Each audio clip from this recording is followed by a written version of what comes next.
নমস্কাৰ আৰু আজি ব্লেক কালাৰ পাপি এটা লৈ আহিলোঁ 3 মহিনা পোৱালি লৈ আহিলোঁ এটা ইয়াৰ গাৰ্ড ডগৰ কাৰণে বেষ্ট গাৰ্ড ডগ এটা লৈ আহিলোঁ আপোনালোকৰ কাৰণে মেলত পাই যাব গাৰ্ড ডগটো আৰু খুবেই ভাল চাই লওক কাণটো যেনেকৈ পৰি আছে তেনেকৈ পৰি থাকিব আৰু ইয়াৰ হেয়াৰ কণ্ডিশ্যনটো চাই লওক গাৰ্ড ডগৰ আৰু এই পাপিটো লাগে যদি ল'ব পাৰে একদম কম বাজেটত দিম লো প্ৰাইজতে দি দিম যদি আপোনালোক লাগে যদি আপোনালোক জল্দি কল কৰিব পাৰে স্ক্ৰীনৰ নাম্বাৰটো দি থোৱা আছে কণ্টেক্ট কৰক আৰু মেল হয় আৰু যদি এই গাৰ্ড ডগটো যদি 3 মহিনা হ'ল এই গাৰ্ড ডগটো লাগে যদি আপোনালোকে ল'ব পাৰে ঠিক আছে আৰু বহুত ধুনীয়া পাপি চাই লওক ফুল ব্লেকত পাই যাব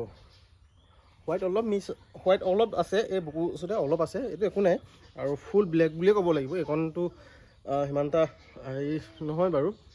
আৰু ঠিক আছে এইটো যদি লাগে যদি আপোনাৰ ফুল ব্লেকত যদি লাগে যদি এই পাপিটো ল'ব পাৰিব গাৰ্ড ডগৰ কাৰণে একদম বেষ্ট আৰু বহুত ডাঙৰ হ'ব বহুত ডাঙৰ এইটো আৰু আপোনালোক লাগে যদি চাই ল'ব পাৰে